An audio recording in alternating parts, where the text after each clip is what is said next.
Break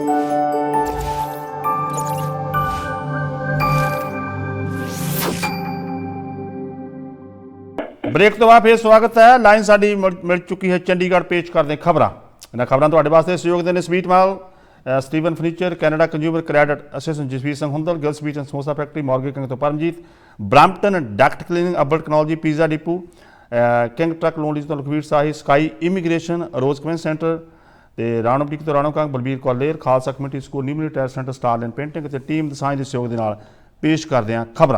तो नाल इन्होंने खबरों तुहाडे वास्ते JKN फ्लोरिंग तो कमल जी साथ देंगे ने 6475468512। दसांझ साहब जी हम सत श्री अकाल, गुड मॉर्निंग। बहुत मेहरबानी बहुत दसांझ जी ते साझा पंजाब टेलीविजन के सारे दर्शकों को चंडीगढ़ स्टूडियो तो सुशील दसांझ जी बहुत बहुत प्यार भरी सत श्री अकाल जी, आदाब ते नमस्कार जी। यार दोस्तों तुसीं जुड़े हुए हैं, मैं ते बहुत दसांझ तुहाडे नाल साझा पंजाब टेलीविजन के उत्ते न्यूज़ सैगमेंट तुसीं भी साडे नाल जुड़ सकते हो। 905 458 44 9054584444 तुहाडे मन च कोई ख्याल है, कोई विचार है, कोई सवाल है, संक्षेप पर भाषा की मर्यादा को ध्यान च रखते हैं तुसीं साडे नाल साझा कर सकते हो। जिन्नी क समझदारी साडे कोल हैगी है कोशिश करांगे तुहानूं जवाब दे सकीए। देश यानी भारत के हालात बद तो बदतर होंदे जा रहे हैं लगातार। एक बार फिर दूसरा दिन है कि केस जिहड़े है पिछले 24 घंटिया लगातार दूजे दिन 4 लाख तो उपर आए ने। कोरोना वायरस के 4 लाख तो उपर केस आए ने। 4000 के नेड़े तेड़े ਜਿਹੜੀਆਂ ਨਵੀਆਂ ਮੌਤਾਂ ਹੋਈਆਂ ਇੱਕ ਦਿਨ ਦੇ ਵਿੱਚ। ਤੇ ਪੰਜਾਬ ਦੇ ਵਿੱਚ ਵੀ ਜਿਹੜੀਆਂ ਖਬਰਾਂ ਆ ਰਹੀਆਂ ਨੇ ਉਹ ਵੀ ਕੋਈ ਚੰਗੀਆਂ ਖਬਰਾਂ ਨਹੀਂ। ਜਿੱਥੇ ਨਵੀਂ ਦਿੱਲੀ ਜਿਹੜੀ ਸਾਡੀ ਨੈਸ਼ਨਲ ਕੈਪੀਟਲ ਹੈ ਉੱਥੇ ਇੱਕ ਦਿਨ 335 ਲੋਕਾਂ ਦੀ ਮੌਤ ਹੋਈ ਹੈ। ਪੰਜਾਬ ਦੇ ਵਿੱਚ ਵੀ ਕੋਰੋਨਾ ਵਾਇਰਸ ਬੇਕਾਬੂ ਹੁੰਦਾ ਦਿਖਾਈ ਦੇ ਰਿਹਾ। ਇੱਕ ਦਿਨ ਚ ਰਿਕਾਰਡ 182 ਜਾਨਾਂ ਚਲੀਆਂ ਗਈਆਂ। 8000 ਤੋਂ ਜ਼ਿਆਦਾ ਨਵੇਂ ਮਰੀਜ਼ ਮਿਲੇ ਨੇ ਤੇ ਇਸ ਵੇਲੇ ਪੰਜਾਬ 240 ਲੋਕ ਜਿਹੜੇ ਉਹਨਾਂ ਦੀ ਹਾਲਤ ਨਾਜ਼ੁਕ ਹੈ। ਪਟਿਆਲੇ ਦੇ ਰਜਿੰਦਰਾ ਹਸਪੀਟਲ ਦੇ ਵਿੱਚ ਵੀ 37 ਹੋਰ ਮਰੀਜ਼ਾਂ ਨੇ ਦਮ ਤੋੜ ਦਿੱਤਾ ਇੱਕ ਦਿਨ ਦੇ ਵਿੱਚ। ਤੇ ਉਧਰ ਛੱਤੀਸਗੜ੍ਹ ਤੋਂ ਖਬਰ ਆ ਰਹੀ ਹੈ ਉੱਥੇ ਕੋਰੋਨਾ ਦੀ ਦਵਾਈ ਦੇ ਤੌਰ ਦੇ ਉੱਤੇ ਇੱਕ ਹੋਮਿਓਪੈਥੀ ਦੀ ਦਵਾਈ ਜਿਹੜੀ ਉੱਥੇ ਵਰਤੀ ਜਾ ਰਹੀ ਸੀ ਤੇ ਉਹਨੂੰ ਸ਼ਰਾਬ 'ਚ ਮਿਲਾ ਕੇ ਪੀਤਾ ਕੁਝ ਲੋਕਾਂ ਨੇ। 8 ਨੌਜਵਾਨ ਮਰ ਗਏ। ਹੋਰ ਬੜੀਆਂ ਖਬਰਾਂ ਨੇ ਪਰ ਇਸੇ ਤਰ੍ਹਾਂ ਦੀਆਂ ਨੇ।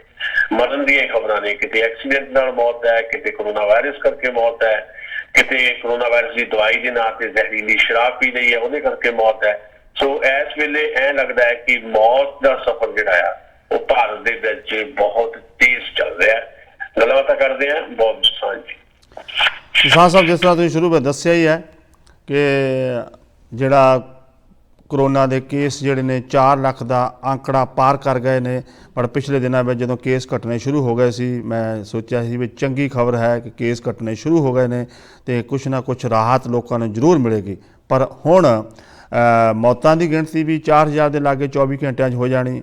पर आंकड़ा जिहड़ा 4,12,000 तक केस जिहड़े रोज़ के आने बहुत ज़्यादा बड़ा चिंता का विषय बन गया। बहुत सारे लोग दसांझ साहब करोना नाल नहीं मर रहे, बहुत सारे लोग ऑक्सीजन ना मिलने करके मर रहे हैं। बिल्कुल ठीक है। इसे करके असीं जदों गल करते हैं नाले असीं जरूर दसदे हैं भी असल दे विच रियलिटीज़ की ने। रियलिटीज़ ये है कि भावें मीडिया दे विच इस तरह की पेशकारी की जाती है भी कोरोना वायरस करके इन्नियां मौतां हो गई, मतलब नीयर अबाउट 4000 के नेड़े तेड़े मौतां 24 घंटे हुई। ओवरऑल 14000 के नेड़े तेड़े मौतां सारी दुनिया च हुई ते 4000 साडे हो गई है। तुसीं देख सकते हो कि कितना वड्डा अंकड़ा आया भारत दे विच। ते पर जिहड़ी ये मौत हो रही है इहदे च जिहड़े कोरोना वायरस दे इलाज दे दौरान जिहड़ा आ जिहड़ियां सहूलतां की जरूरत है वो सहूलतां जिन्हां नूं नहीं मिलदियां, विशेष तौर पर जिद्दां तुसीं ऑक्सीजन का जिक्र किया ते इस तरह दी सहूलतां दे ना मिलण करके हुंदी। जे ऑक्सीजन हुंदी जिथे बहुत सारे मरीजों की मौत की खबर आ रही है कि फलाने हॉस्पिटल च ऑक्सीजन की कमी है इस करके उत्थे इन्ने मरीज मर गए ने। जे ऑक्सीजन हुंदी तो उन्हां दी जान बची। इसदा मतलब है कि कोरोना वायरस तो बचा जा सकता सी पर जिस चीज की जरूरत सी पेशेंट नूं ओनूं नहीं मिली तो फिर वो ये नहीं कहा जा सकता कि कोरोना वायरस करके मौत हुई है। और सिस्टम का फेलियर है। सिस्टम के इस फेलियर ने ये सिचुएशन जी बना दी भी इलाज खोड़ों लोग मर रहे हैं। कितने बैड नहीं मिल रहे, कितने वेंटिलेटर नहीं मिल रहे, कितने ऑक्सीजन नहीं मिल रही, वैक्सीन भी नहीं मिल रही। मतलब वैक्सीन की कहानी ये है भी ਜ਼ਰੂਰਤ ਹੈ ਵੈਕਸੀਨ ਦੀ ਉਨੀ ਵੈਕਸੀਨ ਨਹੀਂ ਮਿਲ ਰਹੀ। ਇਸੇ ਕਰਕੇ ਜਿਹੜੇ 11 ਸੂਬੇ ਨੇ ਸਾਡੇ 11 ਸਟੇਟਸ ਉਹਨਾਂ ਨੇ ਨਾ ਕਰਤੀ ਵੀ ਅਸੀਂ 18 ਤੋਂ 45 ਸਾਲ ਵਾਲੇ ਜਿਹੜਾ ਇੱਕ ਏਜ ਗਰੁੱਪ ਹੈ ਉਹਨਾਂ ਨੂੰ ਵੈਕਸੀਨ ਨਹੀਂ ਲਾ ਸਕਦੇ। 1 ਮਈ ਤੋਂ ਕਿਹਾ ਸੀ ਸਰਕਾਰ ਨੇ ਵੀ 1 ਮਈ ਤੋਂ ਇਸ ਏਜ ਗਰੁੱਪ ਨੂੰ ਵੀ ਵੈਕਸੀਨ ਲਾਈ ਜਾਏ, ਪਰ ਪਹਿਲਾਂ ਤਾਂ 8 ਸੂਬੇ ਸੀ ਜਿਹਦੇ ਚ ਕਾਂਗਰਸ ਪਾਰਟੀ ਦੀ ਹੁਕੂਮਤ ਵਾਲੇ ਬਹੁਤੇ ਸੂਬੇ ਸੀ, ਹਿਮਾਚਲ ਵਾਲੇ ਸੀ, ਪਰ ਹੁਣ ਭਾਰਤੀ ਜਨਤਾ ਪਾਰਟੀ ਦੀ ਰਾਜ ਵਾਲੇ ਜਿਹੜੇ ਸੂਬੇ ਆ ਉਹਨਾਂ ਵੀ 3 ਸੂਬੇ ਆ ਰਹੇ ਆ ਜਿਨ੍ਹਾਂ ਨੇ ਕਿਹਾ ਕਿ ਅਸੀਂ ਵੈਕਸੀਨ ਨਹੀਂ ਲਾ ਸਕਦੇ 18 ਤੋਂ 45 ਸਾਲ ਤੱਕ ਦੀ ਉਮਰ ਵਾਲੀ, ਕਿਉਂਕਿ ਸਾਡੇ ਕੋਲ ਵੈਕਸੀਨ ਨਹੀਂ ਹੈ। ਸੋ ਇਹ ਜਿਹੜੀਆਂ ਚੀਜ਼ਾਂ ਹੈ ਜੀ ਇਹਨਾਂ ਦੀ ਕਮੀ ਕਿੱਦਾਂ ਪੂਰੀ ਹੋਏਗੀ। ਦਿੱਲੀ ਦੀ ਹਾਈ ਕੋਰਟ ਨੇ ਬਾਰ-ਬਾਰ ਇਹ ਗੱਲ ਉਠਾਈ ਹੈ, ਅੱਜ ਸੁਪਰੀਮ ਕੋਰਟ ਨੇ ਫੇਰ ਉਠਾਈ ਹੈ। ਸੁਪਰੀਮ ਕੋਰਟ ਨੇ ਕਿਹਾ ਕਿ ਤੁਸੀਂ ਕਿਉਂ ਨਹੀਂ ਆਕਸੀਜਨ ਪੂਰੀ ਕਰ ਪਾਉਂਦੇ। ਵਿਸ਼ੇਸ਼ ਤੌਰ ਦੇ ਉੱਤੇ ਜਿਹੜਾ ਦਿੱਲੀ, ਖਾਸ ਤੌਰ ਤੇ ਜਿਹੜੇ ਨੈਸ਼ਨਲ ਕੈਪੀਟਲ ਸਾਡੀ ਦਿੱਲੀ ਕੌਮੀ ਰਾਜਧਾਨੀ, ਉੱਥੇ ਬਹੁਤ ਵੱਡੀ ਕਮੀ ਜਿਹੜੀ ਆਕਸੀਜਨ ਦੀ ਪਾਈ ਜਾ ਰਹੀ ਹੈ ਤੇ ਸਰਕਾਰ ਉਹ ਪੂਰਾ ਨਹੀਂ ਕਰ ਪਾ ਰਹੀ। ਦਿੱਲੀ ਸਰਕਾਰ ਤਰਲੇ ਕਰ ਰਹੀ ਹੈ, ਇੱਧਰ ਪੰਜਾਬ ਵਾਲੇ ਵੀ ਕਹਿੰਦੇ ਆ ਕਿ ਸਾਨੂੰ ਆਕਸੀਜਨ ਵੀ ਚਾਹੀਦੀ ਹੈ, ਵੈਕਸੀਨ ਵੀ ਹੋਰ ਚਾਹੀਦੀ ਹੈ, ਪਰ ਨਹੀਂ ਮਿਲ ਰਹੀ। ਸੋ ਹਾਹਾਕਾਰ ਜੀ ਮਚੀ ਹੋਈ ਹੈ। ਇਹ ਕਮੀਆਂ ਪੇਸ਼ੀਆਂ ਜਿਹੜੀਆਂ ਹੈ ਇਹ ਕਾਰਨ ਬਣ ਰਿਹਾ ਹੈ ਜ਼ਿਆਦਾ ਮੌਤਾਂ ਹੋਣ ਦਾ। ਦੂਜੀ ਗੱਲ ਜਿਹੜੀ ਤੁਸੀਂ ਕਹਿ ਰਹੇ ਸੀ, ਮੈਂ ਥੋੜੀ ਤੁਹਾਨੂੰ ਫੈਕਟ ਦੱਸਣੇ ਚਾਹੁੰਦਾ ਵੀ ਜਦੋਂ ਕੁਝ ਦਿਨ ਜਿਹੜੇ ਆ 3-4 ਦਿਨ ਇਹਦਾ ਲੱਗੇ ਸੀ ਵੀ 4 ਲੱਖ ਤੋਂ ਕ੍ਰਾਸ ਕਰ ਗਏ ਜਿਹੜੇ ਰੂਸ ਦੇ ਪੇਸ਼ੈਂਟ ਉਹ ਰਿਵਰਸ ਹੋ ਰਹੇ ਨੇ, ਮਤਲਬ ਉਹ 3.5 ਲੱਖ ਤੋਂ ਵੀ ਥੱਲੇ ਚਲੇ ਗਏ ਸੀ। ਪਰ ਪਿਛਲੇ 3 ਦਿਨ ਤੋਂ ਜਾਨੀ ਅੱਜ ਤੀਜਾ ਦਿਨ ਹੈ, ਇੱਕ ਵਾਰ ਫੇਰ ਉਹ ਜਿਹੜੇ ਵਧਣ ਲੱਗ ਪਏ ਨੇ ਪੇਸ਼ੈਂਟ ਤੇ ਹੁਣ ਫੇਰ ਦੂਜਾ ਦਿਨ ਹੈ ਵੀ ਜਦੋਂ 4 ਲੱਖ ਤੋਂ ਜ਼ਿਆਦਾ ਫੇਰ ਪੇਸ਼ੈਂਟ ਹੋ ਗਿਆ ਤੇ ਅੱਜ ਦਾ ਰਿਕਾਰਡ ਹੈ। ਅੱਜ ਤੱਕ ਰਿਕਾਰਡ ਹੀ ਬਣ ਗਿਆ। ਇੰਨੇ ਮਰੀਜ਼ ਇੱਕ ਦਿਨ ਚ ਕਦੀ ਵੀ ਨਹੀਂ ਆਏ 4,12,000। 4,12,000 ਪੇਸ਼ੈਂਟ ਹੋਣੇ ਆਪਣੇ ਆਪ ਦੇ ਵਿੱਚ ਹੀ ਬਹੁਤ ਹਿਲਾ ਦੇਣ ਵਾਲੀ ਇੱਕ ਕਿਸਮ ਦੀ ਇਹ ਰਿਪੋਰਟ ਹੈ। ਕਿਉਂ ਹੋ ਰਿਹਾ ਹੈ ਸਾਰਾ ਕੁਝ? ਇੱਕ ਤਾਂ ਇਹ ਹੈ ਵੀ ਮੈਂ ਜਿਹੜੀ ਗੱਲ ਦੱਸੀ ਸੀ ਉਹ ਪ੍ਰੂਵ ਹੋ ਰਹੀ ਹੈ ਕਿ ਜਿੱਦਾਂ ਜਿੱਦਾਂ ਟੈਸਟਿੰਗ ਵਧੇਗੀ ਪੇਸ਼ੈਂਟ ਵਧਣਗੇ। ਮਤਲਬ ਮੈਂ ਤੁਹਾਨੂੰ ਤਰੀਕ ਵਾਈਜ਼ ਦੱਸਦਾ ਵੀ 29 ਅਪ੍ਰੈਲ ਨੂੰ ਸਾਡੇ ਭਾਰਤ ਦੇ ਵਿੱਚ 19,20,000 ਟੈਸਟ ਹੁੰਦੇ ਆ। 19,20,000 ਟੈਸਟ ਹੋਏ ਤੇ ਉਹਦੇ ਤੋਂ ਪੇਸ਼ੈਂਟ ਨਿਕਲੇ 3,86,000। ਠੀਕ ਹੈ ਜੀ। ਤੇ 3 ਅਪ੍ਰੈਲ ਨੂੰ 19,45,000 ਟੈਸਟ ਹੋਏ, ਮਤਲਬ ਵੱਧ ਗਏ ਟੈਸਟ, 20,000 ਟੈਸਟ ਹੋਰ ਵੱਧ ਗਏ, ਪੇਸ਼ੈਂਟ ਵੀ ਵੱਧ ਗਏ, ਪੇਸ਼ੈਂਟ ਹੋ ਗਏ 4,02,000। ਫਿਰ ਟੈਸਟ ਘਟਾਏ, ਯਾਨੀ ਜਿਹੜੀ 1 ਮਈ ਦੀ ਆ 1 ਮਈ ਦੀ ਉਦੋਂ 18,04,000 ਟੈਸਟ ਹੋਏ, ਪੇਸ਼ੈਂਟ ਜਿਹੜੇ 4,02,000 ਤੋਂ ਘੱਟ ਕੇ 3,92,000 ਰਹਿ ਗਏ। ਫਿਰ ਟੈਸਟ ਜ਼ਿਆਦਾ ਘਟਾਏ ਥੋੜੇ ਜਿਹੇ, ਸਿੱਧੇ 3 ਲੱਖ ਹੋਰ ਘਟਾਤੇ, ਯਾਨੀ 2 ਮਈ ਨੂੰ 15,04,000 ਟੈਸਟ ਹੋਏ। ਉਧਰ ਸਾਡੇ ਪੇਸ਼ੈਂਟ ਆਏ 3,70,000। ਫਿਰ 3 ਮਈ ਨੂੰ 16,83,000 ਟੈਸਟ ਹੋਏ ਤੇ ਪੇਸ਼ੈਂਟ ਆਏ ਜੀ 3,55,000 ਤੇ 4 ਮਈ ਨੂੰ ਟੈਸਟ ਹੋਏ 15,41,000 ਤੇ ਜਿਹੜੇ ਪੇਸ਼ੈਂਟ ਆਏ 3,82,000 ਤੇ ਅੱਜ ਟੈਸਟ ਹੋਏ ਆ 19,23,000। ਜਿਹੜੇ ਮਤਲਬ 29 ਅਪ੍ਰੈਲ ਨੂੰ ਹੋਏ ਸੀ 19,20,000, ਅੱਜ ਹੋਏ ਆ ਮਤਲਬ 19,23,000 ਤੇ ਪੇਸ਼ੈਂਟ ਆ ਗਿਆ 4,12,000। ਸੋ ਇਹ ਪੇਸ਼ ਕਰਦੀ ਹੈ ਰਿਪੋਰਟ ਵੀ ਜਿੱਦੇ ਜਿਹੜਾ ਟੈਸਟ ਵਧਣਗੇ ਤਾਂ ਲਾਜ਼ਮੀ ਪੇਸ਼ੈਂਟ ਵਧਣਗੇ। ਪਤਾ ਕਿੱਦਾਂ ਲੱਗਦਾ ਵੀ ਕਿਸੇ ਨੂੰ ਕਰੋਨਾ ਹੋ ਗਿਆ? ਸਧਾਰਨ ਖਾਂਸੀ ਜਾਂ ਥੋੜੀ ਬਹੁਤ ਬਲਗਮ ਹੋ ਜਾਣੀ ਜਾਂ ਕੋਈ ਪ੍ਰੋਬਲਮ ਹੋਣੀ ਨਿੱਕੀ ਮੋਟੀ ਸੀਜ਼ਨਲ ਹੁੰਦੀਆਂ ਤੇ ਇਹਦਾ ਮਤਲਬ ਇਹ ਥੋੜਾ ਕਰੋਨਾ ਹੋ ਗਿਆ। ਤੇ ਜੇ ਉਹ ਸਧਾਰਨ ਹੋਈ ਹੈ ਤੇ ਉਹ ਬੰਦਾ ਡਰ ਗਿਆ ਤੇ ਕਿਤੇ ਮੈਨੂੰ ਕਰੋਨਾ ਤਾਂ ਨਹੀਂ ਹੋ ਗਿਆ, ਤੇ ਟੈਸਟ ਲਈ ਚਲਾ ਗਿਆ ਤੇ ਫਿਰ ਉਹਨੂੰ ਕਰੋਨਾ ਪੋਜ਼ਿਟਿਵ ਹੀ ਆਏਗਾ। ਸੋ ਇਸ ਕਰਕੇ ਜਦੋਂ ਟੈਸਟ ਹੁੰਦਾ ਉਦੋਂ ਪਤਾ ਲੱਗਦਾ ਨਾ ਫਲਾਣਾ ਬੰਦਾ ਕਰੋਨਾ ਪੋਜ਼ਿਟਿਵ ਹੁੰਦਾ ਤਾਂ ਨਹੀਂ ਪਤਾ ਲੱਗਦਾ। ਸੋ ਜੇ ਟੈਸਟ ਹੀ ਨਾ ਹੋਣ, ਬਹੁਤੇ ਸਿਰਫ ਸੀਰੀਅਸ ਜਿਹੜੇ ਪੇਸ਼ੈਂਟ ਹੈ ਦਿਖਾਈ ਦੇ ਰਿਹਾ ਕਿ ਹਾਂ ਵੀ ਜਿਹੜਾ ਰੂਟੀਨ ਦਾ ਜਿਹੜਾ ਸੀਜ਼ਨਲ ਜਿਹੜਾ ਕੋਈ ਵਾਇਰਲ ਉਹਦੀ ਥਾਂ ਤੇ ਕੁਝ ਜ਼ਿਆਦਾ ਖਤਰਨਾਕ ਚੀਜ਼ ਹੋ ਰਹੀ ਹੈ, ਫਿਰ ਟੈਸਟ ਹੋ ਜਾਵੇ, ਕੋਈ ਗੱਲ ਨਹੀਂ। ਇਸ ਕਰਕੇ ਮੈਨੂੰ ਲੱਗਦਾ ਜਿਹੜੀ ਦਹਿਸ਼ਤ ਪੈਦਾ ਹੋਈ ਆ ਉਹ ਇਸ ਕਰਕੇ ਵੀ ਹੋਈ ਹੈ ਵੀ ਟੈਸਟ ਵਧੇ ਆ, ਇਸ ਕਰਕੇ ਪੇਸ਼ੈਂਟ ਵਧੇ ਆ ਵੀ ਹੈ ਇੰਨੇ 4 ਲੱਖ ਮਰੀਜ਼ ਆਈ ਜਾਂਦੇ ਆ ਤੇ ਲੋਕਾਂ ਦੇ ਦਿਲ ਬੈਠੇ ਜਾਂਦੇ ਆ ਤੇ ਜਿਹਨੂੰ ਕਰੋਨਾ ਪੋਜ਼ਿਟਿਵ ਆ ਜਾਂਦਾ ਅੱਧਾ ਘੰਟਾ ਉੱਤੇ ਜਾਂਦਾ ਲੱਗਦਾ, ਉਹਨੂੰ ਲੱਗਦਾ ਵੀ ਮੈਂ ਨਹੀਂ ਹੁਣ ਬਚਣਾ। ਇਹ ਜਿਹੜਾ ਮਨ ਦੇ ਅੰਦਰ ਖੌਫ ਪੈਦਾ ਕਰ ਦਿੱਤਾ ਸਾਡਾ, ਇਹ ਅਸਲ 'ਚ ਬੰਦਿਆਂ ਨੂੰ ਮਾਰ ਰਿਹਾ ਜੀ। ਕਿਸਾਨ ਸਾਹਿਬ, ਦੂਜੇ ਪਾਸੇ ਚੰਗੀ ਖਬਰ ਹੈ ਕਿ ਹਰ ਇੱਕ ਮੁਲਕ ਨੇ ਭਾਰਤ ਦੀ ਬਾਂਹ ਫੜੀ ਹੈ। UK ਨੇ ਵੀ, ਹੋਰ ਬਹੁਤ ਸਾਰੇ ਮੁਲਕਾਂ ਤੋਂ ਆਕਸੀਜਨ ਦੇ ਟੈਂਕਰ ਧੜਾ ਆ ਰਹੇ ਨੇ। ਪਰ 46% ਦੁਨੀਆ ਦੇ ਵਿੱਚ ਜਿੰਨੇ ਟੋਟਲ ਕੇਸਿਸ ਨੇ ਦੁਨੀਆ ਭਰ ਦੇ ਵਿੱਚ ਅੱਧ ਦੇ ਲਾਗੇ ਆਪਾਂ ਪਹੁੰਚ ਗਏ ਹਾਂ ਕਿ 46% ਕੇਸਿਸ ਭਾਰਤ ਦੇ ਵਿੱਚ ਨੇ। ਬਿਲਕੁਲ 46% ਜਿਹੜੇ ਟੋਟਲ ਜਿਹੜੇ ਪੇਸ਼ੈਂਟ ਹੁੰਦੇ ਉਹਦਾ 46% ਜਿਹੜਾ ਆ ਉਹ ਭਾਰਤ ਦੇ ਵਿੱਚ ਹੈ। ਉਹ ਤੋਂ ਪਤਾ ਲੱਗ ਜਾਂਦਾ ਵੀ ਅਸੀਂ ਕਿੰਨੇ ਵੱਡੇ ਸੰਕਟ ਦੇ ਦੌਰ ਤੋਂ ਗੁਜ਼ਰ ਰਹੇ ਹਾਂ। ਪਰ ਐਡੀ ਵੱਡੀ ਤਾਦਾਦ ਦੇ ਵਿੱਚ ਹੋਣਾ ਪੇਸ਼ੈਂਟਸ ਦਾ ਤੇ ਫਿਰ ਉਹਦੇ ਪ੍ਰਬੰਧ ਨਾ ਹੋਣਾ, ਉਹਨਾਂ ਨੂੰ ਸੰਭਾਲਣ ਵਾਸਤੇ ਜਿਹੜੇ ਆ ਪੂਰੇ ਦੇ ਪੂਰੇ ਸਿਸਟਮ ਦੇ ਵਿੱਚ ਸਾਡੇ ਕੋਲ ਕਿਸੇ ਕਿਸਮ ਦਾ ਵੀ ਸਟਰਕਚਰ ਨਾ ਹੋਣਾ, ਤੇ ਸਟਰਕਚਰ ਜਿਹੜਾ ਨਹੀਂ ਹੈ ਤੇ ਫਿਰ ਸਟਰਕਚਰ ਦੇ ਵਿੱਚ ਤਾਂ ਹੁਣ ਬਹੁਤ ਕੁਝ ਹੁੰਦਾ ਹੈ। ਪਰ ਜੇ ਅਸੀਂ ਬਹੁਤ ਜ਼ਿਆਦਾ ਜ਼ਰੂਰੀ ਚੀਜ਼ਾਂ ਦੀ ਗੱਲ ਕਰੀਏ, ਬੈੱਡ ਹੀ ਚਾਹੀਦਾ ਹਸਪੀਟਲ ਦੇ ਵਿੱਚ, ਉਹ ਨਹੀਂ ਹੈਗੇ, ਜਾਂ ਫਿਰ ਤੁਹਾਨੂੰ ਜਿਹੜੀ ਵੈਂਟੀਲੇਟਰ ਚਾਹੀਦਾ, ਆਕਸੀਜਨ ਚਾਹੀਦੀ ਹੈ, ਉਹ ਨਹੀਂ ਹੈਗੀ, ਫਿਰ ਕੀ ਬਣੇਗਾ?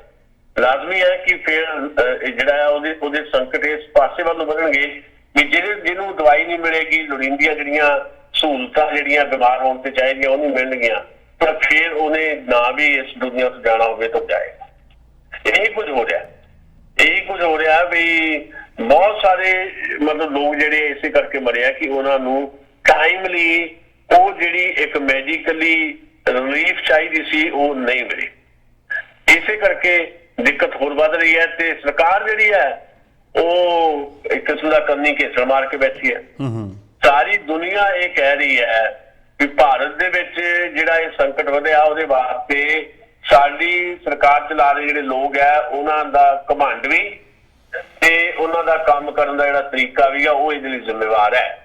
ਸਾਰੀ ਦੁਨੀਆ ਕਹਿ ਰਹੀ ਹੈ। ਦੇਸ਼ ਦੀਆਂ ਅਦਾਲਤਾਂ ਨੇ ਸਰਕਾਰ ਨੂੰ ਕਾਤਲ ਤੱਕ ਕਹਿਤਾ ਔਰ ਇਹ ਕਹਿਤਾ ਵੀ ਤੁਸੀਂ ਅੱਖਾਂ ਮੀਟ ਸਕਦੇ ਹੋ ਸ਼ੁਤਰਮੁਰਗ ਵਾਂਗੂ, ਅਸੀਂ ਨਹੀਂ ਮੀਟ ਸਕਦੇ।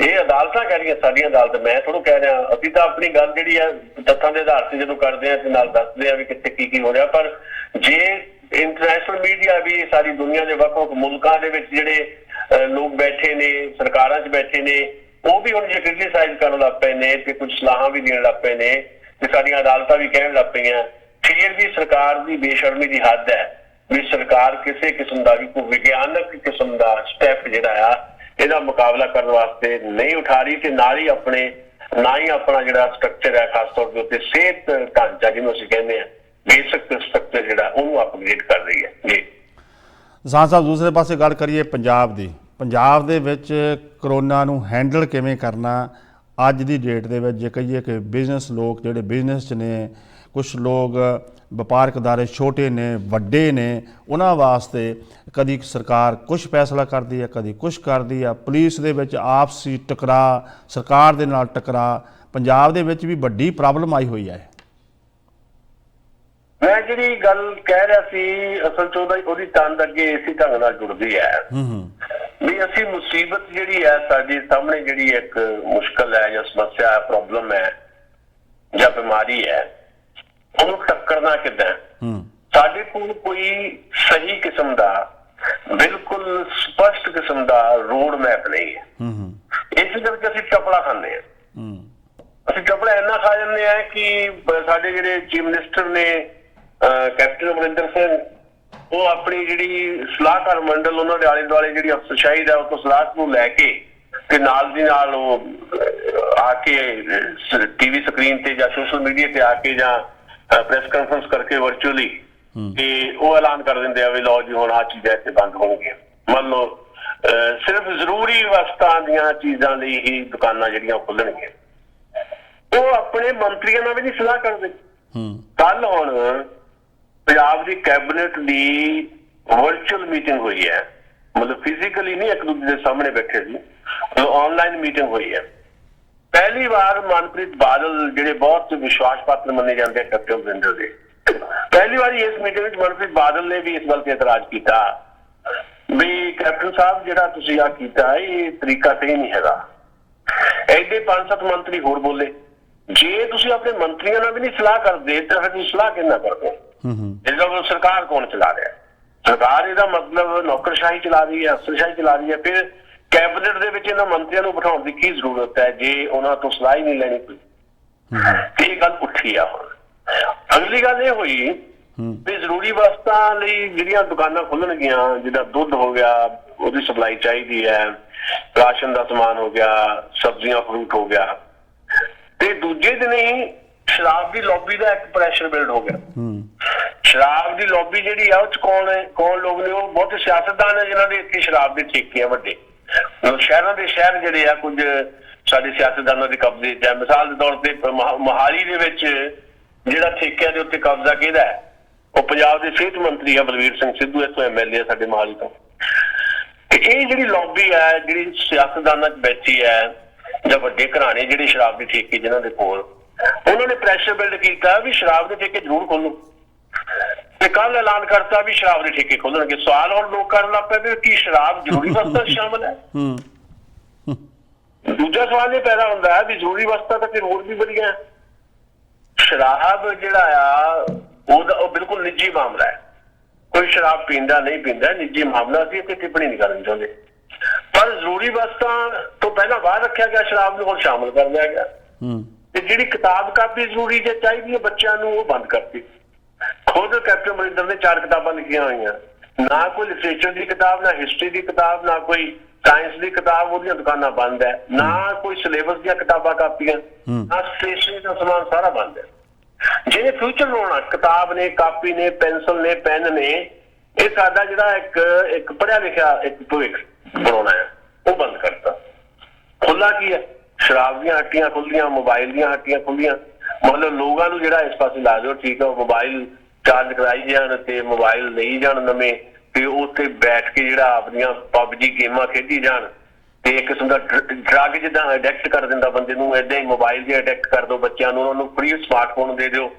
ਜਿਹੜੇ ਆਪਣੇ ਇਲੈਕਸ਼ਨ ਮੈਨੀਫੈਸਟੋ ਦੇ ਵਿੱਚ ਵਾਅਦੇ ਕੀਤੇ ਸੀ, ਉਹ ਤੇ ਕੀ ਵਾਅਦਾ ਸੀ? ਅਸੀਂ ਫ੍ਰੀ ਸਮਾਰਟਫੋਨ ਦੇਣੇ ਆ। ਇਹ ਸਮਾਰਟਫੋਨ ਦੇ ਦਿਓ, ਰੁਜ਼ਗਾਰ ਨਾ ਦਿਓ। ਸਮਾਰਟਫੋਨ ਤਾਂ ਆਪ ਹੀ ਲੈ ਲਓ, ਨੌਜਵਾਨ ਪਹਿਲਾਂ ਹੀ ਹੈਗਾ ਉਹਦੇ ਕੋਲ। ਪੰਜਾਬ ਦੇ ਹਰ ਨੌਜਵਾਨ ਕੋਲ ਸਮਾਰਟਫੋਨ ਹੈ, ਤੁਸੀਂ ਫ੍ਰੀ ਦੇ ਕੇ ਕੀ ਕਰੋਗੇ? ਤੁਸੀਂ ਉਹਨਾਂ ਨੂੰ ਰੁਜ਼ਗਾਰ ਦਿਓ, ਉਹ ਨਹੀਂ ਦੇਣਾ। ਸੋ ਇਸ ਕਰਕੇ ਏਦਾਂ ਦੀਆਂ ਚੀਜ਼ਾਂ ਨੇ। ਦੂਜੀ ਗੱਲ, ਸ਼ਰਾਬ ਨੂੰ ਇਸ ਕਰਕੇ ਸ਼ਾਮਲ ਕੀਤਾ ਗਿਆ ਕਿਉਂਕਿ ਸ਼ਰਾਬ ਰੈਵਨਿਊ ਜਨਰੇਟ ਕਰ। ਹੁਣ ਸਰਕਾਰ ਜਿਹੜੀ ਰੌਲਾ ਪਾਉਂਦੀ ਰਹਿੰਦੀ ਸਾਡੇ ਖਜ਼ਾਨੇ ਖਾਲੀ ਆ, ਸਾਡੇ ਖਜ਼ਾਨੇ ਖਾਲੀ, ਹੁਣ ਵੀ ਕਹੀ ਜਾਂਦੀ ਹੈ ਪੰਜਾਬ ਗੌਰਮੈਂਟ, ਉਹ ਖਜ਼ਾਨੇ ਭਰਦੀ ਆ ਸ਼ਰਾਬ, ਕਿਉਂਕਿ ਉਹਦੇ ਨਾਲ ਰੈਵਨਿਊ ਜਨਰੇਟ ਹੁੰਦਾ। ਸਰਕਾਰ ਦਾ ਇੱਕ ਲੌਜਿਕ ਇਹ ਹੈ ਵੀ ਇਹਨੂੰ ਰੈਵਨਿਊ ਮਿਲਦਾ ਜੀ ਸਾਨੂੰ। ਪਰ ਇਹ ਵੀ ਜਿਹੜੇ ਬਾਕੀ ਕੰਮ ਧੰਦੇ ਆ ਬੰਦ ਹੋਏ ਪਏ ਆ, ਲੋਕਾਂ ਦੇ ਉੱਤੇ ਪ੍ਰੈਸ਼ਰ ਬਹੁਤ ਬਣ ਗਿਆ, ਉਹਨਾਂ ਦੀ ਰੋਜ਼ੀ ਰੋਟੀ ਜਿਹੜੀ ਆ ਬਹੁਤ ਬੁਰੀ ਤਰ੍ਹਾਂ ਜਿਹੜੀ ਪ੍ਰਭਾਵਿਤ ਹੋ ਰਹੀ ਹੈ। ਇਸੇ ਕਰਕੇ ਦੁਕਾਨਦਾਰ, ਛੋਟੇ ਦੁਕਾਨਦਾਰ, ਦਰਮਿਆਨੇ ਦੁਕਾਨਦਾਰ, ਛੋਟਾ ਵਪਾਰੀ, ਉਹ ਸੜਕਾਂ ਤੇ ਨਿਕਲ ਆਇਆ। ਉਹ ਕਹਿੰਦਾ ਅਸੀਂ ਤਾਂ ਵੀ ਦੁਕਾਨਾਂ ਖੋਲਣੀਆਂ, ਤੁਸੀਂ ਲਾਓ ਪਾਬੰਦੀਆਂ, ਅਸੀਂ ਤਾਂ ਖੋਲਾਂਗੇ। ਤੇ 8 ਮਈ ਨੂੰ ਸੰਯੁਕਤ ਕਿਸਾਨ ਮੋਰਚੇ ਦੇ ਆਗੂਆਂ ਨੇ ਵੀ ਕਹਿ ਦਿੱਤਾ ਵੀ ਅਸੀਂ ਵੀ ਇਹਨਾਂ ਦੁਕਾਨਦਾਰਾਂ ਦੇ ਨਾਲ ਆ, ਅਸੀਂ ਵੀ ਪਾਬੰਦੀਆਂ ਦੇ ਖਿਲਾਫ ਹੈ, ਅਸੀਂ ਖੁਲਾਵਾਂਗੇ ਤੁਹਾਡੀਆਂ ਦੁਕਾਨਾਂ। ਸੋ ਇਸ ਵੇਲੇ ਮਾਹੌਲ ਏਦਾਂ ਦਾ ਪੰਜਾਬ 'ਚ ਬਣਿਆ ਹੋਇਆ ਜੀ। ਪਰ ਦੂਜੇ ਪਾਸੇ ਤੁਸੀਂ ਦਸਾਂਝ ਸਾਹਿਬ ਦੇਖਦੇ ਆ ਕਿ ਅਗਲੇ ਸਾਲ ਚੋਣਾਂ ਨੇ ਪੰਜਾਬ ਦੇ ਵਿੱਚ, ਐਂਡ ਆਪੋਜੀਸ਼ਨ ਪਾਰਟੀਆਂ ਦੇ ਵਿੱਚੋਂ ਕੋਈ ਉੱਭਰ ਕੇ ਲੀਡਰ ਨਹੀਂ ਸਾਹਮਣੇ ਆ ਰਿਹਾ। ਇਹ ਤਾਂ ਜੀ ਸਾਡੀ ਪੰਜਾਬ ਦੀ ਬਦਕਿਸਮਤੀ ਹੈ। ਪਿਛਲੇ 30 ਸਾਲਾਂ ਤੋਂ ਅਸੀਂ ਦੇਖ ਰਹੇ ਹਾਂ ਵੀ ਆਪੋਜੀਸ਼ਨ ਜਿਹੜੀ ਆ ਉਹ ਕਿਤੇ ਦਿਖਾਈ ਨਹੀਂ ਦਿੰਦੀ। ਆਪੋਜੀਸ਼ਨ ਜੇ ਦਿਖਾਈ ਵੀ ਦੇਵੇ ਬਾਈ ਦੀ, ਮੰਨ ਲਓ ਆਪੋਜੀਸ਼ਨ ਕੌਣ ਹੈ? ਹੁਣ ਆਪੋਜੀਸ਼ਨ ਦੀ ਗਿਣਨੀ ਹੋਵੇ ਆਪਾਂ ਤਾਂ ਕਾਂਗਰਸ ਪਾਰਟੀ ਦੀ ਸਰਕਾਰ ਹੈ, ਆਪੋਜੀਸ਼ਨ ਅਕਾਲੀ ਦਲ ਤੇ ਆਮ ਆਦਮੀ ਪਾਰਟੀ ਹੈ।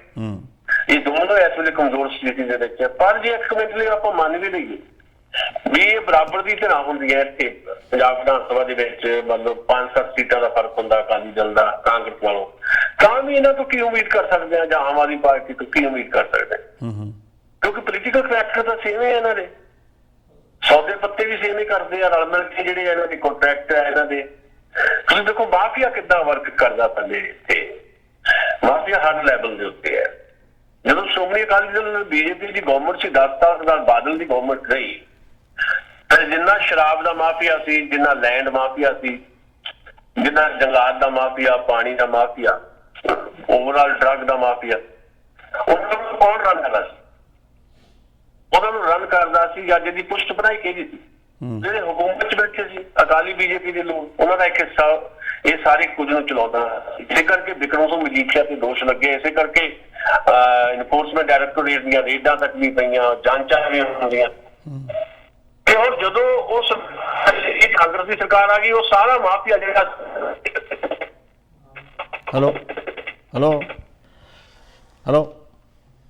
ਕਾਂਗਰਸ ਸ਼ਿਫਟ ਹੋ ਗਿਆ ਜੀ। ਆਵਾਜ਼ ਆ ਰਹੀ ਹੈ ਜੀ? ਹਾਂਜੀ ਹਾਂਜੀ ਠੀਕ ਹੈ। ਸੋ ਅਲਟੀਮੇਟਲੀ ਮੇਰੇ ਕਹਿਣ ਦਾ ਮਤਲਬ ਇਹ ਹੈ ਵੀ ਪੰਜਾਬ ਦੇ ਵਿੱਚ ਜਿਹੜੇ ਇਹ ਪੋਲੀਟੀਕਲੀ ਇੱਕ ਸਾਨੂੰ ਥੋੜੀ ਜਿਹੀ ਇੱਕ ਸਪੇਸ ਦਿਖਾਈ ਦੇ ਰਹੀ ਹੈ ਜਾਂ ਖਾਲੀਪਨ ਦਿਖਾਈ ਦੇ ਰਿਹਾ ਹੈ। ਇਹ ਖਾਲੀਪਨ ਅਸਲ ਦੇ ਵਿੱਚ ਪੰਜਾਬ ਦੇ ਹਿੱਤ ਦੀ ਰਾਜਨੀਤੀ ਕਰਨ ਵਾਲਿਆਂ ਨੇ ਭਰਨਾ ਹੈ। ਉਹ ਭਰਿਆ ਜਾ ਸਕਦਾ ਸੀ। ਕਿਸਾਨ ਅੰਦੋਲਨ ਦੇ ਵਿੱਚੋਂ ਇਦਾਂ ਦੀ ਇੱਕ ਕਿਤੇ ਨਾ ਕਿਤੇ ਕਨਸੋਲ ਮਿਲ ਰਹੀ ਸੀ। ਹੁਣ 26 ਜਨਵਰੀ ਦੀਆਂ ਘਟਨਾਵਾਂ ਨੇ ਉਹਨੂੰ ਵੀ ਮਲੀਆ ਮੇਟ ਕਰ ਦਿੱਤਾ। ਹੁਣ ਇਸ ਵੇਲੇ ਪੰਜਾਬ ਭਟਕ ਰਿਹਾ। ਹੁਣ 10 ਮਹੀਨਿਆਂ ਦੇ ਵਿੱਚ ਇਮੀਡੀਏਟ ਕੋਈ 10 ਮਹੀਨੇ ਵੀ ਨਹੀਂ, ਤੁਸੀਂ ਦੇਖ ਲਓ ਵੀ 2 ਮਹੀਨਿਆਂ ਤੱਕ ਇਲੈਕਸ਼ਨ ਦੀ ਜਿਹੜੀ ਕੰਪੇਨ ਸ਼ੁਰੂ ਹੋ ਜਾਣੀ ਹੈ। ਇੰਨੇ ਘੱਟ ਸਮੇਂ ਦੇ ਵਿੱਚ ਕੋਈ ਵੱਡੀ ਧਿਰ ਜਿਹੜੀ ਆ ਜਿਹਨੂੰ ਅਸੀਂ ਪ੍ਰੋ ਪੀਪਲ ਕਹੀਏ, ਉਹ ਧਿਰ ਕੋਈ ਉੱਭਰ ਕੇ ਸਾਡੇ ਸਾਹਮਣੇ ਆ ਜਾਏਗੀ ਦੀ ਸੰਭਾਵਨਾ ਘੱਟ ਹੈ। ਸੋ ਹਾਲ ਫਿਲਹਾਲ 2022 ਦੀਆਂ ਚੋਣਾਂ ਜਿਹੜੀਆਂ ਆ ਸਾਨੂੰ ਸ਼ਾਇਦ ਇਸੇ ਤਰ੍ਹਾਂ ਇੱਕ ਸਿਧਾਂਤਹੀਣ ਤੇ ਆਪੋਜੀਸ਼ਨ ਤੋਂ ਬਿਨਾਂ ਮਤਲਬ ਇੱਕ ਅਜੀਬ ਕਿਸਮ ਦੀ ਜਿਹੜੀ ਪੋਲਿਟਿਕਸ ਹੈ, ਜਿਹੜੀ ਅਸਲ 'ਚ ਇਸ ਦੇਸ਼ ਦੇ ਆਮ ਨਾਗਰਿਕ ਨੂੰ ਲੁੱਟਣ ਵਾਲੀ ਪੋਲਿਟਿਕਸ ਹੈ ਜਾਂ ਸਿਆਸਤ ਹੈ, ਉਹਨੂੰ ਹੀ ਬਰਦਾਸ਼ਤ ਕਰਨਾ ਪਏਗਾ। ਹਾਲ ਫਿਲਹਾਲ ਕੋਈ ਬਹੁਤ ਵੱਡੀ ਉਮੀਦ ਜਿਹੜੀ ਹੈ ਉਹ ਬਰਕਰਾਰ ਦਿਖਾਈ ਨਹੀਂ ਦੇ ਰਹੀ ਜੀ। ਜਾਂਦੇ ਜਾਂਦੇ ਕਿਸਾਨ ਅੰਦੋਲਨ ਦੀ ਗੱਲ ਕਰਦੇ ਜਾਓ, ਬਹੁਤੀਆਂ ਖਬਰਾਂ ਦੇਖਣ ਨੂੰ ਨਹੀਂ ਮਿਲ ਰਹੀਆਂ, ਕੀ ਕਾਰਨ ਹੈ? ਨਹੀਂ, ਅੱਜ ਕਿਸਾਨ ਅੰਦੋਲਨ ਦਾ ਮੈਂ ਥੋੜਾ ਜ਼ਿਕਰ ਤੁਹਾਨੂੰ ਕੀਤਾ। ਅੱਜ ਬਲਵੀਰ ਸਿੰਘ ਰਾਜੇਵਾਲ ਨੇ ਹੁਣੇ ਥੋੜੀ ਦਿਨ ਪਹਿਲਾਂ ਪ੍ਰੈਸ ਕਾਨਫਰੰਸ ਕੀਤੀ ਹੈ ਸਿੰਘੂ ਬਾਰਡਰ ਦੇ ਉੱਤੇ। ਓਕੇ, ਉਹਨਾਂ ਨੇ ਇੱਕ ਇਹ ਗੱਲ ਕਹੀ ਆ ਵੀ ਹੁਣ ਵਾਢੀ ਹੋ ਗਈ ਖਤਮ, ਇਸ ਕਰਕੇ ਵੀ ਆਓ ਜਿੰਨੇ ਵੱਧ ਤੋਂ ਵੱਧ ਆ ਸਕਦੇ ਨੇ ਕਿਸਾਨ, ਆਪਣਾ ਵਾਢੀ ਦਾ ਕੰਮ ਜਿਹੜਾ ਸਾਡਾ ਲਗਭਗ ਮੁੱਕ ਗਿਆ ਤੇ ਤੁਸੀਂ ਸਾਰੇ ਦਿੱਲੀ ਦੇ ਬਾਰਡਰਾਂ ਨੂੰ ਆਓ। 10 ਤੇ 12 ਮਈ ਨੂੰ ਐਲਾਨੀਆ ਲਿਖਿਆ ਗਿਆ ਹੈ ਕਿ ਵੱਡੇ ਜਥੇ ਜਿਹੜੇ ਆ ਪੰਜਾਬ ਤੋਂ ਦਿੱਲੀ ਦੇ ਬਾਰਡਰਾਂ ਵੱਲ ਨੂੰ ਆਉਣਗੇ। ਦੂਜਾ ਉਹਨੇ ਇਹ ਗੱਲ ਕਹੀ ਹੈ ਕਿ ਕਰੋਨਾ ਦੇ ਨਾਂ ਦੇ ਉੱਤੇ ਸਾਡੇ ਅੰਦੋਲਨ ਨੂੰ ਨਾਕਾਮ ਕਰਨ ਦੀ ਸਰਕਾਰ ਕੋਸ਼ਿਸ਼ ਕਰ ਰਹੀ ਹੈ ਜੀ। ਉਹਨਾਂ ਨੇ ਕਿਹਾ ਕਿ ਅਸੀਂ ਬਿਲਕੁਲ ਵੀ ਇਹ ਨਾਕਾਮ ਨਹੀਂ ਹੋਣ ਦੇਣਾ ਤੇ ਕਰੋਨਾ ਦਾ ਅਸੀਂ ਜ਼ਰੂਰ ਖਿਆਲ ਰੱਖ ਰਹੇ ਹਾਂ, ਅਸੀਂ ਚੌਕਸ ਹੈ ਤੇ ਜਿਸ ਤਰ੍ਹਾਂ ਦਾ ਮੌਸਮ ਉਹ 'ਚ ਅਸੀਂ ਹਦਾਇਤ ਦਿੱਤੀ ਹੋਈ ਆ ਆਪਣੇ ਜਿਹੜੇ ਕਿਸਾਨ ਬੈਠੇ ਆ ਬਾਰਡਰਾਂ ਤੇ ਵੀ ਉਹ ਆਪੋ ਆਪਣੇ ਜਿਹੜੇ ਆਸ਼ੀਆਨੇ ਉਹਨਾਂ ਨੇ ਬਣਾਏ ਹੋਏ ਆ ਉਹਨਾਂ ਵਿੱਚ ਹੀ ਰਹਿਣ, ਧੁੱਪ ਦੇ ਵਿੱਚ ਬਹੁਤਾ ਬਾਹਰ ਨਾ ਨਿਕਲਣ, ਸਵੇਰ ਸ਼ਾਮ ਜ਼ਰੂਰ ਉਹ ਉੱਥੇ ਨਿਕਲਣ ਪਰ ਬਾਕੀ ਦਿਨ ਜਿਹੜਾ ਹੈ ਉਹ ਆਪਣੇ ਆਸ਼ੀਆਨੇ ਦੇ ਵਿੱਚ ਹੀ ਗੁਜ਼ਾਰਨ। ਤੇ ਅਗਲੀ ਜਿਹੜਾ ਉਹਨਾਂ ਨੇ ਸੱਦਾ ਦਿੱਤਾ ਹੋਇਆ ਉਹ ਇਹ ਹੈ ਕਿ ਹੁਣ ਜੇ ਸਰਕਾਰ ਨੇ ਦਬਾਅ ਪਾਉਣਾ ਤੇ ਉਹ ਜਿੱਦਾਂ ਮੈਂ ਉਹਨੇ ਦੱਸਿਆ ਕਿ ਵੱਡੀ ਤਾਦਾਦ 'ਚ ਫੇਰ ਤੋਂ ਕਿਸਾਨ ਮੋਰਚਿਆਂ ਤੇ ਪਹੁੰਚਣ ਤੇ ਜੇ ਸਰਕਾਰ ਫੇਰ ਵੀ ਨਹੀਂ ਮੰਨਦੀ ਤਾਂ ਫਿਰ ਅਗਲੀਆਂ ਜਿਹੜੀਆਂ ਚੋਣਾਂ ਆ ਉੱਤਰ ਪ੍ਰਦੇਸ਼ ਤੇ ਉੱਤਰਾਖੰਡ ਦੀਆਂ, ਖਾਸ ਤੌਰ ਤੇ ਪੰਜਾਬ ਦੀਆਂ ਵੀ ਹੈ, ਉੱਥੇ ਫਿਰ ਜਿੱਦਾਂ ਪੱਛਮੀ ਬੰਗਾਲ 'ਚ ਕਿਸਾਨ ਲੀਡਰ ਗਏ ਸੀ ਏਦਾਂ ਦੇ ਸੂਬੇ ਜਾਣ, ਖਾਸ ਤੌਰ ਤੇ ਉੱਤਰ ਪ੍ਰਦੇਸ਼ ਦੇ। ਸੋ ਇਸ ਤਰ੍ਹਾਂ ਦੀ ਪਲਾਨਿੰਗ ਉਹਨਾਂ ਨੇ ਬਣਾਈ ਹੈ ਤੇ ਨਾਲੇ ਕਿਹਾ ਵੀ ਅਸੀਂ 2022 ਤਾਂ ਛੱਡੋ, ਇਹ 2024 ਤੱਕ ਵੀ ਸਾਨੂੰ ਇੱਥੇ ਬਹਿਣਾ ਪਿਆ ਸੀ ਬੈਠਣ। ਤਾਂ ਉਹ ਪੂਰੀ ਤਰ੍ਹਾਂ ਅਹਿਦ ਉਹਨਾਂ ਦੇ ਪੱਕੇ ਆ, ਡਟੇ ਹੋਏ ਆ। ਅੰਦੋਲਨ ਅੱਗੇ ਨਾਲੋਂ ਜ਼ਿਆਦਾ ਡਿਸਿਪਲਿਨ ਹੈ, ਜ਼ਿਆਦਾ ਅਨੁਸ਼ਾਸਨ ਹੈ, ਜ਼ਿਆਦਾ ਸ਼ਾਂਤੀ ਹੈ ਤੇ ਜ਼ਿਆਦਾ ਯਾਨੀ ਓਨੈਸਟੀ ਦੇ ਨਾਲ ਅੰਦੋਲਨ ਅੱਗੇ ਵਧਦਾ ਦਿਖਾਈ ਦੇ ਰਿਹਾ ਜੀ। ਕਿਸਾਨ ਸਾਹਿਬ ਮੁਬਾਰਕਾਂ ਤੁਹਾਨੂੰ ਬਹੁਤ ਬਹੁਤ। ਤੁਹਾਡਾ ਬੇਟਾ ਨਿਊ ਫਾਊਂਡਲੈਂਡ 'ਚ ਰਹਿੰਦਾ ਹੈ ਤੇ ਉਸਨੇ ਵੀ ਸੋਸ਼ਲ ਮੀਡੀਆ ਤੇ ਛਾਇਆ ਹੋਇਆ ਪੂਰਾ ਜੀ। ਦੇਖੋ ਸੋਸ਼ਲ ਮੀਡੀਆ ਦੀ ਗੱਲ ਤਾਂ ਹੈ ਪਰ ਉਹਨੇ ਬਹੁਤ ਅੱਛਾ ਕੰਮ ਉੱਥੇ ਕੀਤਾ। ਹੁਣ ਆਪਣੇ ਬੱਚੇ ਦੀ ਆਪ ਹੀ ਤਾਰੀਫ ਕਰਨੀ ਥੋੜੀ ਔਰ ਜੀ ਲੱਗਦੀ ਹੈ ਪਰ ਮੈਂ ਸਿੰਪਲ ਜੀ ਗੱਲ ਦੱਸਦਾ ਵੀ ਉਹ ਪਹਿਲਾ ਹੀ ਸ਼ਾਇਦ ਪੰਜਾਬੀ ਹੈ ਜਿਹੜਾ ਉਸ ਏਰੀਏ 'ਚ ਨਿਊ ਫਾਊਂਡਲੈਂਡ ਦੇ ਵਿੱਚ ਜਿਹੜਾ ਉਸ ਏਰੀਏ 'ਚ ਗਿਆ ਤੇ ਉੱਥੇ ਜਾ ਕੇ ਉਹਨੇ ਥੀਏਟਰ ਜਿਹੜਾ ਆ ਉਹ ਵੀ ਕੀਤਾ, ਨਾਲ ਆਪਣੀ ਸਟੱਡੀ ਵੀ ਕਰ ਰਿਹਾ। ਉਹਦੇ ਬਸ ਲਾਸਟ ਸਮੈਸਟਰ ਰਹਿੰਦਾ ਉਹਦੀ ਇੰਗਲਿਸ਼ ਲਿਟਰੇਚਰ ਦੀ ਡਿਗਰੀ ਹੋਣ ਦੇ ਵਿੱਚ, ਨਾਲ ਉਹਨੇ ਫਿਲਮ ਤੇ ਥੀਏਟਰ ਦਾ ਡਿਪਲੋਮਾ ਵੀ ਕਰ ਲਿਆ। ਪਰ ਨਾਲ ਉੱਥੇ ਜਿਹੜੀ ਉੱਥੇ ਉਸ ਸਟੇਟ ਦੇ ਵਿੱਚ ਜਿਹੜੀਆਂ ਐਕਟੀਵਿਟੀਜ਼ ਹੈਗੀਆਂ ਥੀਏਟਰ ਦੀਆਂ ਉਹਦੇ 'ਚ ਬੜਾ ਐਕਟਿਵ ਹੈ ਤੇ ਉੱਥੋਂ ਦੀ ਜਿਹੜੀ ਸੰਸਥਾ ਹੈ ਥੀਏਟਰ ਦੀ, ਇੱਕ ਪੰਜਾਬੀ ਹੋਣ ਦੇ ਨਾਤੇ ਦੇ ਉੱਤੇ ਕੋਈ ਵੀ ਹੋਰ ਪੰਜਾਬੀ ਉਸ ਸੰਸਥਾ 'ਚ ਨਹੀਂ ਹੈ ਤੇ ਉਸ ਸੰਸਥਾ ਦਾ ਇਹਨੂੰ ਉਹਨਾਂ ਨੇ ਆਪ ਸਰਬਸੰਮਤੀ ਨਾਲ ਵਾਈਸ ਪ੍ਰੈਜ਼ੀਡੈਂਟ ਵੀ ਬਣਾਇਆ। ਹਾਲੇ ਉਮਰ ਵੀ ਛੋਟੀ ਹੈ ਤੇ ਅੱਜ ਵੀ ਜਦੋਂ ਅਸੀਂ ਗੱਲ ਕਰ ਰਹੇ ਹਾਂ ਤੇ ਉਹ ਸਾਰੀ ਸਟੇਟ ਦੇ ਦੌਰੇ ਤੇ ਗਏ ਹੋਏ ਆ, ਵੱਖਰੇ ਵੱਖਰੇ ਥਾਵਾਂ ਤੇ ਥੀਏਟਰ ਦੇ ਸ਼ੋਅ ਕਰ ਰਹੇ ਨੇ ਤੇ ਉਹ 8 ਜਣਿਆਂ ਦੀ ਟੀਮ ਹੈ ਜਿਸ 'ਚ ਉਹਨਾਂ ਦੇ ਪ੍ਰੋਫੈਸਰ ਵੀ ਸ਼ਾਮਲ ਹੈ। ਸੋ ਚੰਗੀਆਂ ਉਪਲਬਧੀਆਂ ਨੇ, ਚੰਗੀਆਂ ਕਾਮਯਾਬੀਆਂ ਨੇ, ਸਾਡੀਆਂ ਦੁਆਵਾਂ ਨੇ ਉਹਦੇ ਨਾਲ ਵੀ। ਤੇ ਬਾਕੀ ਜਿਹੜੇ ਬੱਚੇ ਵੀ ਹੁਣ ਉਹਨਾਂ ਏਰੀਆ 'ਚ ਵੀ ਜਾ ਰਹੇ ਨੇ, ਜਾਂ ਤੁਸੀਂ ਟੋਰਾਂਟੋ ਦਾ ਅਕਸਰ ਜ਼ਿਕਰ ਕਰਦੇ ਹੋ, ਜਿੰਨੇ ਵੀ ਪੰਜਾਬੀ, ਭਾਰਤੀ ਮੂਲ ਦੇ ਬੱਚੇ, ਏਸ਼ੀਆਈ ਮੂਲ ਦੇ ਬੱਚੇ ਜਾਂ ਤੁਹਾਡੇ ਕੈਨੇਡੀਅਨ ਮੂਲ ਦੇ ਵੀ ਜਿਹੜੇ ਇਸ ਏਜ ਦੇ ਬੱਚੇ ਆ, ਉਹਨਾਂ ਦਾ ਭਵਿੱਖ ਜਿਹੜਾ ਆ ਉਹ ਬਿਹਤਰ ਹੋਵੇ ਤੇ ਉਹਦੇ ਲਈ ਉਹ ਉਸ ਢੰਗ ਨਾਲ ਜ਼ਿੰਮੇਵਾਰੀ ਨਾਲ ਕੰਮ ਕਰਨ, ਇਹੀ ਸਾਡੀਆਂ ਦੁਆਵਾਂ ਨੇ। ਕਿਸਾਨ ਸਾਹਿਬ ਅਜ਼ਲ ਨੂੰ ਨਾ ਥਾਪੜਾ ਦੇ ਕੇ ਰੱਖਿਓ। ਨਿਊ ਫਾਊਂਡਲੈਂਡ ਇੱਕ ਬਹੁਤ ਵਧੀਆ ਕੈਨੇਡਾ ਦਾ ਸੂਬਾ ਹੈ ਤੇ ਆਉਣ ਵਾਲੇ ਦਿਨਾਂ ਦੇ ਵਿੱਚ ਜੇ ਉੱਥੇ ਉਸੇ ਸੂਬੇ ਵਿੱਚ ਰਹਿ ਕੇ ਇਹ ਬੱਚਾ ਜ਼ਿਆਦਾ ਮਿਹਨਤ ਕਰਦਾ ਹੈ ਤਾਂ ਮਿਹਨਤ ਕਰਕੇ ਉਸੇ ਸੂਬੇ ਦੇ ਵਿੱਚ ਕੁਛ ਨਾ ਕੁਛ ਬਣ ਸਕਦਾ, ਮੁੱਖ ਮੰਤਰੀ ਵੀ ਬਣ ਸਕਦਾ, ਇਹਦੇ ਨਾਲ ਮੁੱਖ ਮੰਤਰੀ ਨਹੀਂ ਤਾਂ ਮੇਅਰ ਵੀ ਬਣ ਸਕਦਾ। ਨਹੀਂ ਬਿਲਕੁਲ। ਦੇਖੋ ਇਹ ਤਾਂ ਹੁਣ ਬੱਚੇ ਦੀਆਂ ਜਿਹੜੀਆਂ ਪਹਿਲ ਕਦਮੀਆਂ, ਪ੍ਰਾਇੋਰਟੀਜ਼ ਹੁੰਦੀਆਂ। ਅਸੀਂ ਕਿਉਂਕਿ ਜਿਸ ਦੌਰ ਤੋਂ ਲੰਘਿਆ ਤੁਸੀਂ ਅਸੀਂ ਸਾਰੇ ਤੇ ਜਿਹੜੀ ਸਾਡੀ ਸਮਝਦਾਰੀ ਹੈ ਇਹੀ ਹੈ ਵੀ ਬੱਚੇ ਨੂੰ ਉੱਡਣ ਦਿੱਤਾ ਜਾਏ, ਬੱਚਿਆਂ ਦੀਆਂ ਲਗਾਮਾਂ ਨਾ ਖਿੱਚੀਆਂ ਜਾਣ। ਜੇ ਉਹ ਕੁਝ ਵੀ ਕਰਨਾ ਚਾਹੁੰਦਾ ਹੈ, ਜੋ ਵੀ ਕਰਨਾ ਚਾਹੁੰਦਾ ਹੈ ਆਪਣੇ ਫਿਊਚਰ ਵਾਸਤੇ ਵੀ ਤੇ ਆਪਣੀ ਲਾਈਫ ਵਾਸਤੇ ਵੀ ਪੋਜ਼ਿਟਿਵਲੀ, ਤੇ ਉਹ ਸਾਡੀਆਂ ਜਿਹੜੀਆਂ ਰਵਾਇਤਾਂ ਨਾ ਸਾਡੀਆਂ ਅਸਲ ਦੇ ਵਿੱਚ ਅਸੀਂ ਚਾਹੁੰਦੇ ਹਾਂ ਵੀ ਨਹੀਂ ਬੱਚਾ ਜੋ ਕਰਨਾ ਚਾਹੁੰਦਾ ਉਹ ਨਾ ਕਰੇ, ਜੋ ਅਸੀਂ ਚਾਹੁੰਦੇ ਹਾਂ ਉਹ ਕਰੇ। ਮਤਲਬ ਲਿਮਿਟੇਸ਼ਨਸ ਲਾ ਦੇਣੀਆਂ, ਰਿਸਟ੍ਰਿਕਸ਼ਨਸ ਲਾ ਦੇਣੀਆਂ ਬੱਚੇ ਤੇ। ਜਿਵੇਂ ਹੁਣ ਮੈਂ ਇੱਕ ਮਿਸਾਲ ਦੇ ਤੌਰ ਤੇ ਦੱਸਦਾ, ਮੈਂ ਆਪਣੇ ਬੱਚੇ ਦੀ ਗੱਲ ਨਹੀਂ ਕਰ ਰਿਹਾ, ਓਵਰਆਲ ਸਾਡੇ ਪੇਰੈਂਟਸ ਜਿਹੜੇ ਆ ਨਾ ਉਹ ਕਈ ਵਾਰੀ ਧੱਕਾ ਕਰਦੇ ਬੱਚੇ ਨਾਲ। ਹੁਣ ਅਰਜ਼ਨ ਨੇ ਕਿਹਾ ਵੀ ਉਹਦੇ ਕੋਲ ਮੈਥ ਦੇ ਵਿੱਚ ਵੀ 100% ਸੀ ਤੇ ਸਾਇੰਸ ਵੀ 100% ਸੀ, ਪਰ 10th ਤੋਂ ਬਾਅਦ ਉਹਨੇ ਕਿਹਾ ਵੀ ਮੈਂ ਤਾਂ ਆਰਟਸ ਰੱਖਣਾ। ਤੇ ਅੱਜ ਕੱਲ ਆਰਟਸ ਜਿਹੜਾ ਹੈ ਉਹ ਖਤਮ ਕੀਤਾ ਜਾ ਰਿਹਾ ਹੈ, ਜਦਕਿ ਸਭ ਤੋਂ ਜ਼ਿਆਦਾ ਜ਼ਿੰਦਗੀ ਨੂੰ ਜ਼ਰੂਰਤ ਆਰਟ ਦੀ ਹੈ, ਆਰਟਸ ਦੇ ਸਬਜੈਕਟਸ ਦੀ ਹੈ। ਤੇ ਅਸੀਂ ਬਿਲਕੁਲ ਉਹਨੂੰ ਕਿਹਾ ਵੀ ਤੇਰੀ ਮਰਜ਼ੀ ਹੈ, ਤੂੰ ਆਰਟਸ ਲੈ। ਉਹ ਸਾਈਕੋਲੋਜੀ ਲੈ ਕੇ ਉੱਥੇ ਗਿਆ ਨਿਊ ਫਾਊਂਡਲੈਂਡ ਦੇ ਯੂਨੀਵਰਸਿਟੀ ਦੇ ਵਿੱਚ। 6 ਮਹੀਨੇ ਬਾਅਦ ਉਹਨੇ ਆਪਣਾ ਸਬਜੈਕਟ ਚੇਂਜ ਕੀਤਾ, ਇੰਗਲਿਸ਼ ਲਿਟਰੇਚਰ ਲੈ ਲਿਆ, ਨਾਲੇ ਫਿਲਮ ਤੇ ਥੀਏਟਰ ਲੈ ਲਿਆ। ਸਾਡੀ ਕੋਈ ਉਹਦੇ ਤੇ ਰਿਸਟ੍ਰਿਕਸ਼ਨ ਨਹੀਂ, ਉਹਨੇ ਆਪਣੀ ਮਰਜ਼ੀ ਨਾਲ ਆਪਣਾ ਸਫ਼ਰ ਤੈਅ ਕੀਤਾ। ਬੱਚਿਆਂ ਨੂੰ ਇਸੇ ਤਰ੍ਹਾਂ ਮੈਨੂੰ ਲੱਗਦਾ ਆਪਣਾ ਸਫ਼ਰ ਤੈਅ ਕਰਨ ਦਾ ਹੱਕ ਜਿਹੜਾ ਆ ਉਹਨਾਂ ਦਾ ਬਹਾਲ ਕਰ ਦੇਣਾ ਚਾਹੀਦਾ। ਨਿਸ਼ਾਨ ਸਾਹਿਬ ਤੁਸੀਂ ਬਹੁਤ ਵਧੀਆ ਗੱਲ ਕੀਤੀ। ਮੇਰੇ ਮਨ ਵਿੱਚ ਵੀ ਅੱਜ ਗੱਲ ਇਹ ਸੀ ਕਿ ਸਾਡੇ ਨਾਲੋਂ ਪੰਛੀ ਚੰਗੇ ਨੇ। ਜਦੋਂ ਆਪਣੇ ਉਹ ਛੋਟੇ ਬੱਚੇ ਨੂੰ ਉੜਨਾ ਸਿਖਾ ਦਿੰਦੇ ਨਾ, ਫਿਰ ਉਹਨੂੰ ਕਹਿੰਦੇ ਵੀ ਹੁਣ ਤੂੰ ਉੱਡ ਜਿੰਨਾ ਉੱਡ ਸਕਦਾ, ਮੈਂ ਤੈਨੂੰ ਕੁਛ ਨਹੀਂ ਕਹਿੰਦਾ। ਪਰ ਅਸੀਂ ਕੀ ਕਰਦੇ ਹਾਂ, ਅਸੀਂ ਬਹੁਤ ਸਾਰੇ ਬੱਚੇ ਇਸੇ ਕਰਕੇ ਸਟ੍ਰੈਸ ਦੇ ਵਿੱਚ ਚਲੇ ਗਏ ਕਿ ਮਾਪਿਆਂ ਦਾ ਉਹਨਾਂ ਉੱਤੇ ਇੰਨਾ ਦਬਾਅ ਹੁੰਦਾ, ਉਹ ਕੋਈ ਵੀ ਕੰਮ ਛੋਟੀ ਜਿਹੀ ਗੱਲ ਕੁਛ ਵੀ ਕਰਦੇ ਆ ਤਾਂ ਮਾਂ-ਬਾਪ ਉਹਨਾਂ ਨੂੰ ਟੋਕਦੇ ਨੇ, ਨਹੀਂ ਆਹ ਨਹੀਂ ਕਰਨਾ, ਆਹ ਨਹੀਂ ਕਰਨਾ। ਉਹ ਟੋਕਣ ਦੇ ਨਾਲ ਫਿਰ ਬੱਚਾ ਉੱਥੇ ਹੀ ਟਿਕ ਜਾਂਦਾ। ਹਰ ਇੱਕ ਬੱਚੇ ਦੀ ਆਪਣੀ ਆਪਣੀ ਤਰੱਕੀ ਕਰਨ ਦੇ ਰਾਹ ਨੇ, ਆਪਣਾ ਆਪਣਾ ਉਹਨਾਂ ਦੇ ਮਨ ਦੇ ਵਿੱਚ ਹੈ ਕੀ ਕਰਨਾ ਹੈ। ਅਸੀਂ ਬੱਚਿਆਂ ਨੂੰ ਖੁੱਲ੍ਹੇ ਛੱਡ ਦਈਏ, ਲੈਟ them fly। ਬਿਲਕੁਲ ਇਹੀ ਸਿਧਾਂਤ ਹੈ ਜਿਹੜਾ ਅਸਲ 'ਚ ਤਰੱਕੀ ਦਾ ਜ਼ਾਮਨ ਹੈ ਜੀ। ਦੁਨੀਆ ਦੀ ਤਰੱਕੀ ਦੇ ਕੇਂਦਰ ਦੇ ਵਿੱਚ ਇਹ ਫਿਲਾਸਫੀ ਪਈ ਹੈ ਜਿਹੜਾ ਜ਼ਿਕਰ ਤੁਸੀਂ ਕੀਤਾ ਜਾਂ ਮੈਂ ਕਰ ਰਿਹਾ ਸੀ।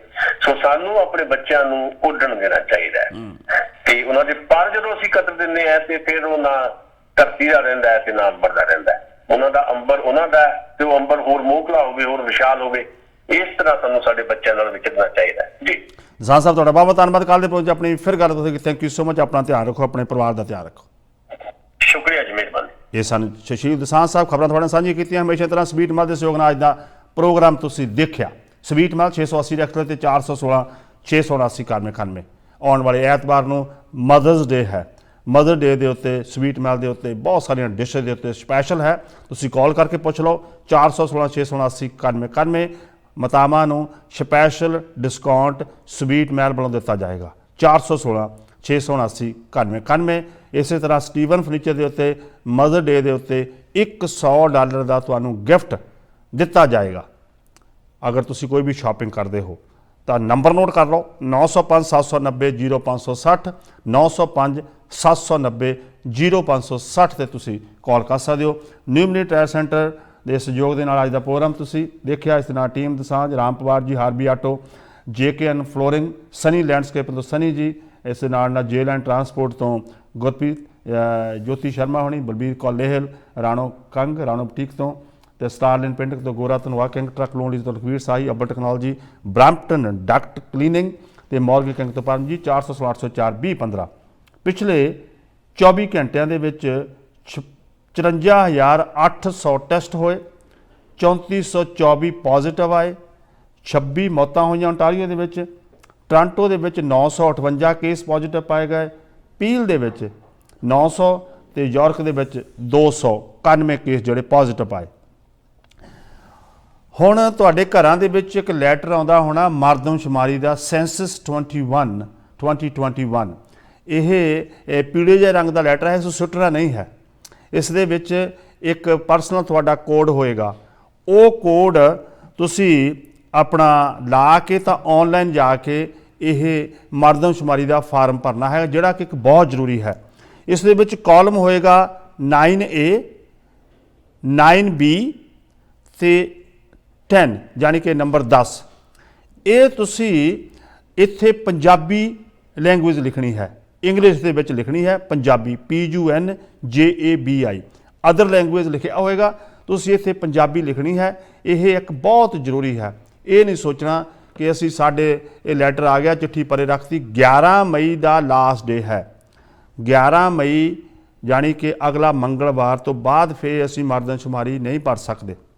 ਸੋ ਇਹ ਤੁਹਾਡੇ ਮੇਲ ਦੇ ਵਿੱਚ ਆਲਰੇਡੀ ਲੈਟਰ ਆ ਗਿਆ ਹੋਣਾ। ਇਸ ਨੂੰ ਬਿਲਕੁਲ ਸਿੱਟਣਾ ਨਹੀਂ ਹੈ, ਬਹੁਤ ਜ਼ਰੂਰੀ ਹੈ। ਤਾਂ ਤੁਸੀਂ ਇਸ ਨੂੰ ਭਰ ਕੇ ਭੇਜੋ ਤੇ ਕੈਨੇਡਾ ਗਵਰਨਮੈਂਟ ਨੂੰ ਇਹ ਪਹੁੰਚ ਜਾਏਗਾ। ਤੇ ਫਿਰ ਇਹ ਬਹੁਤ ਜ਼ਰੂਰੀ ਹੈ। ਕਈ ਵਾਰੀ ਸਾਨੂੰ ਜੇ ਸ਼ਹਿਰ 'ਚ ਅਸੀਂ ਰਹਿੰਦੇ ਹੁੰਦੇ, ਸਾਨੂੰ ਬਹੁਤ ਸਾਰੀਆਂ ਲੈਂਗੁਏਜ ਦੇ ਆਧਾਰ ਦੇ ਉੱਤੇ ਫੈਸਿਲਿਟੀ ਜਿਹੜੀਆਂ ਨਹੀਂ ਮਿਲਦੀਆਂ, ਕਿਉਂਕਿ ਪਤਾ ਨਹੀਂ ਹੁੰਦਾ ਕਿ ਇਸ ਸ਼ਹਿਰ ਦੇ ਵਿੱਚ ਕਿੰਨੇ ਲੋਕ ਵੱਸਦੇ ਨੇ। ਸੋ ਇਹ ਜ਼ਰੂਰੀ ਹੈ। ਜਿੱਥੇ ਅਦਰ ਲੈਂਗੁਏਜ ਲਿਖਿਆ ਹੋਏਗਾ ਕਾਲਮ 9A 9B ਤੇ 10 ਇਹ ਭਰ ਕੇ ਤੁਸੀਂ ਭੇਜ ਦੇਣਾ। ਉੱਥੇ ਲਿਖਣਾ ਹੈ ਪੰਜਾਬੀ। ਸੋ ਅੱਜ ਦਾ ਪ੍ਰੋਗਰਾਮ ਦੇਖਣ ਦਾ, ਸੁਣਨ ਦਾ ਤੁਹਾਡਾ ਸਾਰਿਆਂ ਦਾ ਬਹੁਤ ਬਹੁਤ ਧੰਨਵਾਦ। ਪ੍ਰੋਗਰਾਮ ਤੋਂ ਬਾਅਦ ਮੇਰੇ ਨਾਲ ਕੋਈ ਵੀ ਗੱਲ ਕਰਨੀ ਤਾਂ 4164197777 ਤੁਹਾਡਾ ਸਾਡਾ ਸਾਰਿਆਂ ਦਾ ਰੱਬ ਰੱਖਾ। ਖੁਸ਼ ਰਿਹਾ ਕਰੋ, ਦੂਸਰਿਆਂ ਨੂੰ ਖੁਸ਼ ਕਰਨ ਦੀ ਕੋਸ਼ਿਸ਼ ਕਰਿਆ ਕਰੋ। ਕੋਸ਼ਿਸ਼ ਜ਼ਰੂਰ ਕਰਿਆ ਕਰੋ, ਪਰ ਕੰਮ ਇਹ ਬੜਾ ਔਖਾ। ਸਤਿ ਸ਼੍ਰੀ ਅਕਾਲ ਜੀ।